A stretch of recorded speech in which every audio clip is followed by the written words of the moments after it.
विभिन्न तत्वों को क्रमबद्ध करने के प्रयास में हमने आधुनिक पीरियोडिक टेबल के बारे में, उसकी संरचना के बारे में हमने सीख लिया है और साथ ही साथ पीरियोडिक लॉ भी हमें मालूम हो चुका है। पीरियोडिक लॉ के अनुसार हम ये जानते हैं that physical and chemical properties of different elements are periodic function of their atomic numbers. Modern periodic law में विभिन्न तत्वों को उनके परमाणु क्रमांक के बढ़ते क्रमानुसार लगाया गया है, लिखा गया है या स्थापित किया गया है। इसके अनुसार हम देखते हैं कि विभिन्न तत्वों के गुण कुछ अंतराल के बाद समान पाए जाते हैं, और वो कौन से गुण होते हैं, क्या कारण है कि ऐसा होता है, इस पर आधारित कुछ विशेषताएं हैं जो कि किसी भी तत्व के परमाणु से संबंधित होती हैं, और इनको हम बोलते हैं आवर्तीय गुण, are periodic properties of the elements.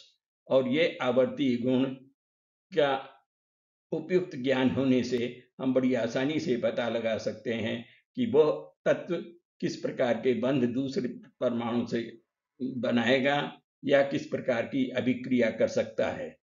और ये आवर्तीय गुण, जिनको कि हम एक विशेषता भी कह सकते हैं, होती है ionisation energy, electron affinity, non metallic character, metallic character, या एटॉमिक साइज या एटॉमिक रेडियस एक्सेट्रा। तो अब साथ ही साथ इलेक्ट्रोनेगेटिविटी भी एक गुण होता है, जिसके बारे में हम अध्ययन करेंगे। अब इस प्रकार के अध्ययन की एक हम सीरीज शुरू करने जा रहे हैं, और हम आज शुरू करेंगे आयोनाइजेशन एनर्जी के अध्ययन से। And now what is ionisation energy? Ionisation energy क्या होती है? मूल रूप से इसका तात्पर्य होता है कि हम किसी भी तत्व के परमाणु से किस प्रकार से या कितनी ऊर्जा दे करके हम उसके तत्व के आखिरी इलेक्ट्रॉन को, आखिरी ऑर्बिट से आखिरी कक्ष के इलेक्ट्रॉन को हम निकाल सकें। अब इसके लिए कुछ विशेषताएं या हमें ध्यान देना होगा कि आयोनाइजेशन एनर्जी किसे कहते हैं, आयोनाइजेशन पोटेंशियल भी उसी को बोलते हैं, और वो किस प्रकार से सुनिश्चित की जाती है। It is the amount of energy, या हम कह सकते हैं work done, required to remove an electron from the last orbit of an isolated gaseous atom, or an atom in the ground state, is known as ionization potential. And better, it is termed as first ionization potential of the atom. Ionization potential या ionization energy से कोई खास फर्क नहीं है, दोनों एक ही प्रकार के टर्म हैं, और अलग अलग प्रकार से हम कभी कभी इसका उपयोग करते हैं। अब व्हाट इज आयोनाइजेशन एनर्जी, इसको समझने के लिए सबसे जरूरी ये है कि जिस परमाणु से इलेक्ट्रॉन हमें निकालना है, that should be in the gaseous state, वो गैसीय अवस्था में होना चाहिए, और साथ ही साथ आइसोलेटेड होना चाहिए, ग्राउंड स्टेट में होना चाहिए। ग्राउंड स्टेट हमको मालूम है कि वो उस स्थिति को बोलते हैं जब इलेक्ट्रॉन में कोई दूसरी ऊर्जा न समाहित हो, उसकी खुद की ऊर्जा हो, दैट इज ग्राउंड स्टेट। और उस समय अगर हम इलेक्ट्रॉन को निकालें तो कितनी ऊर्जा लगेगी, ऊर्जा की अपनी यूनिट्स होती हैं, इकाई होती है, उस पर हम निकाल सकते हैं, उसको हम बोलते हैं आयोनाइजेशन एनर्जी या आयोनाइजेशन पोटेंशियल। अब साथ ही साथ हमें ये ध्यान देना होगा कि अगर आखिरी कक्ष से पहला इलेक्ट्रॉन निकलेगा तो हमें कम ऊर्जा लगेगी, उसको निकालने के लिए कम ऊर्जा प्रायः लगती है, लेकिन उसी परमाणु के आखिरी कक्ष से या दूसरे इलेक्ट्रॉन को निकालने के लिए हमें ज़्यादा ऊर्जा देनी पड़ेगी, क्योंकि एक इलेक्ट्रॉन निकालने के बाद दूसरा इलेक्ट्रॉन न्यूक्लियस की तरफ ज़्यादा तेजी से आकर्षित होता है, खींचा रहता है, इसलिए हमें ज़्यादा एनर्जी देनी पड़ती है, और थर्ड इलेक्ट्रॉन को निकालने के लिए और भी ज़्यादा एनर्जी लगेगी। इसलिए हम कह सकते हैं, शॉर्ट में अगर आयोनाइजेशन एनर्जी को हम लिखें that is denoted as IE1. 1 का मतलब होता है पहला इलेक्ट्रॉन जब निकाला गया, फर्स्ट आयोनाइजेशन एनर्जी। उसी प्रकार से जब दूसरा इलेक्ट्रॉन निकाला जाता है, that is known as second ionisation energy. And similarly अगर तीसरा इलेक्ट्रॉन निकल रहा है या निकाला जा चुका है, then that is known as third ionisation energy. अब प्रायः क्या होता है, थर्ड आयोनाइजेशन एनर्जी सबसे ज्यादा होती है। इसके तीसरे इलेक्ट्रॉन को निकालने के लिए हमें सबसे ज्यादा ऊर्जा देने की जरूरत पड़ती है। क्यों? क्योंकि वो जो तीसरा इलेक्ट्रॉन है, 2 इलेक्ट्रॉन निकल जाने के बाद तीसरा इलेक्ट्रॉन न्यूक्लियस की तरफ बड़ी आसानी से खींचा रहता है, उसके लिए हमें ज्यादा एनर्जी देनी पड़ेगी। तो ऑर्डर ऑफ आयोनाइजेशन एनर्जी अगर देखा जाए, it is IE3 greater than IE2 greater than IE1। बहुत ही इंपॉर्टेंट है, कई प्रश्न इस पर आधारित होते हैं कि किस इलेक्ट्रॉन को निकालने में कितनी ऊर्जा लगेगी। पहला इलेक्ट्रॉन सबसे कम ऊर्जा लेता है, और आयोनाइजेशन एनर्जी की जो एनर्जी यूनिट्स हैं वो हमें मालूम है, either it will be in kJ पर मोल और इन किलो कैलोरीज भी बताते हैं, किलो कैलोरीज पर मोल, या इलेक्ट्रॉन वोल्ट्स में भी बताते हैं। Electron volt, 1 electron volt is equal to 1.602 into 10 to the power minus 19 joules. So that is there. अब इसके बाद एक और टर्म हम यूज करते हैं very commonly, and that is a thermodynamic term, जो कि आयोनाइजेशन से ही रिलेटेड है, और उसको हम बोलते हैं आयोनाइजेशन एंथैल्पी।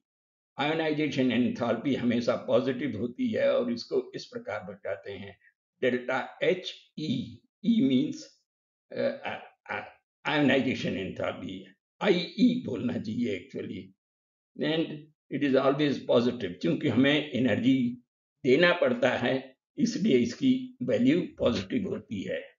और साथ ही साथ अगर हम इसको डिफाइन करें तो we can say the enthalpy change at the heat change at constant pressure that occurs when 1 mole of a gaseous atom is ionized to form 1 mole of the gaseous cation. So that is how we can define ionization enthalpy, और इसकी unit होती है kilo joules per मोल और kilo calories पर मोल। तो ये एक thermodynamic term है, delta H. H means enthalpy, at enthalpy is heat change at constant pressure, and IE, delta HIE लिखते हैं, that is there. And then next we have to get an idea about the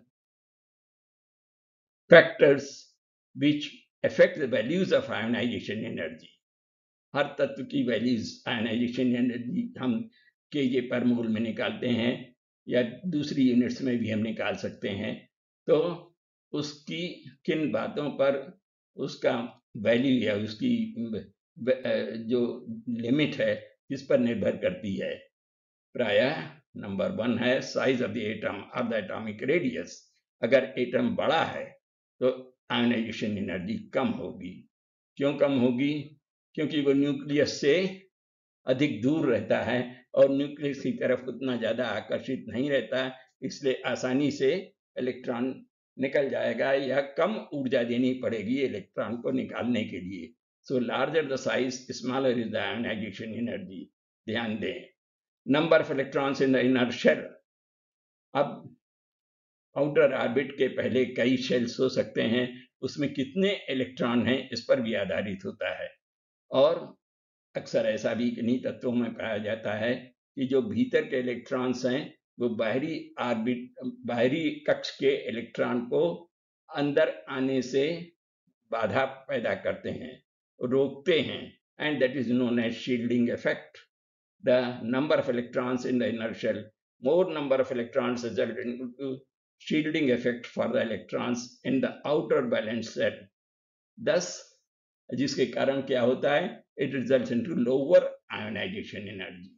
अगर electrons दूसरे orbit में किसी element के परमाणु में अंदर के ऑर्बिट में ज्यादा इलेक्ट्रॉन्स हैं तो शील्डिंग इफेक्ट होगा, जिसके कारण कि बाहरी इलेक्ट्रॉन जो कि आखिरी कक्ष में है उसको निकालने के लिए कम ऊर्जा की जरूरत होगी, and that is why this causes a decrease in ionization in energy down the group. और न्यूक्लियर चार्ज तो हमें मालूम है, it depends upon the atomic number across the period में अगर लेफ्ट से राइट तक अगर हम चलें तो न्यूक्लियर चार्ज या एटॉमिक नंबर बढ़ता चला जाता है और इसलिए इलेक्ट्रॉन ज़्यादा आकर्षित होता है आखिरी कक्ष का और इलेक्ट्रॉन निकालना मुश्किल होता है। Ionisation energy increases. Half filled और कंप्लीटली फिल्ड ऑर्बिटल्स, इसके बारे में भी हमें ज्ञान है कि हाफ फिल्ड ऑर्बिटल्स ऐसा ऑर्बिटल जिसमें कि एक एक इलेक्ट्रॉन है वो ज़्यादा स्टेबल होता है, या पूरी तरह से इलेक्ट्रॉन भरे हुए हैं, पेयर्ड इलेक्ट्रॉन्स हैं, then that is more stable, तो उनसे इलेक्ट्रॉन निकालना और मुश्किल होता है। That is these are the factors which affect the ionisation energy. और इसके बाद अगर हम ध्यान दें तो इस पर भी हमें विचार करना होगा कि किस ऑर्बिटल में इलेक्ट्रॉन है, क्या एस ऑर्बिटल से निकाल रहे हैं या पी ऑर्बिटल से निकाल रहे हैं, इस पर आधारित है। That is arrangement of electrons. If an atom has s2p6 configuration, the ionization energy is extremely high. मान लीजिए अगर किसी भी परमाणु में आखिरी कक्ष में s2p6 कॉन्फ़िगरेशन आता है तो उससे इलेक्ट्रॉन निकलना बहुत मुश्किल होता है, because the octet is complete, it is almost inert configuration. और removal of electron from s or p or d or f electrons from the same shell. S orbital is closer to the nucleus than a p orbital. s orbital जैसा कि हमें मालूम है nucleus के ज्यादा पास है, p orbital ज्यादा दूर होता है in the same orbit. Hence ionization energy का जो ऊर्जा की वैल्यू है वो इस पर भी आधारित है कि किस ऑर्बिटल से हम इलेक्ट्रॉन निकाल रहे हैं।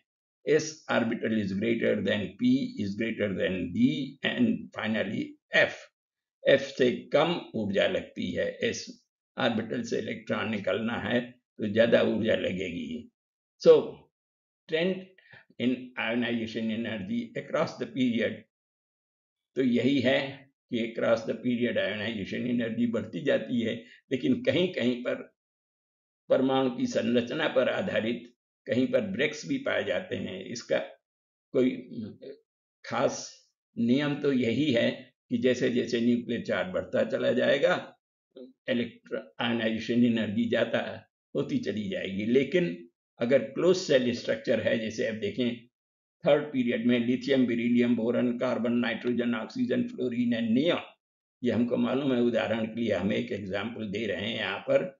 लिथियम की आयोनाइजेशन एनर्जी 200 kg पर मोल है, बेरिलियम की 900 है, बोरान की 800 है, कार्बन की 1086, nitrogen 1403 and oxygen 1314, fluorine 1681 kilo joules per mole and neon is 2081 kg पर मोल।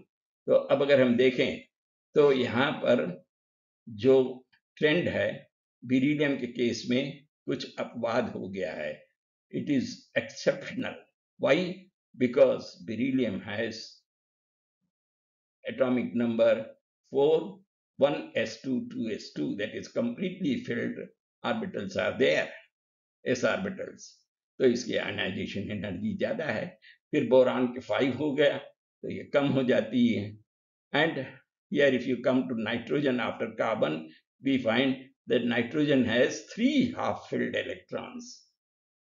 Therefore, its ionization energy is greater than carbon and also oxygen, the next atom. So that is there. और उसके बाद तो crumbs ठीक ही है। Neon की सबसे ज्यादा आयोनाइजेशन एनर्जी है। Well, that is what we got about the ionisation energy.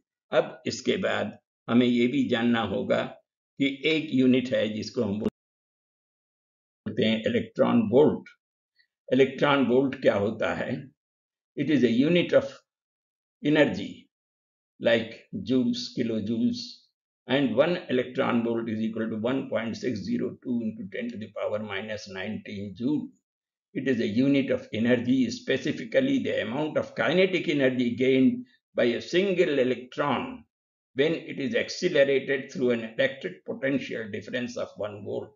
1 volt का पोटेंशियल डिफरेंस हो तो जितनी काइनेटिक एनर्जी लगती है इलेक्ट्रॉन्स गेन करता है, that is known as electron volt.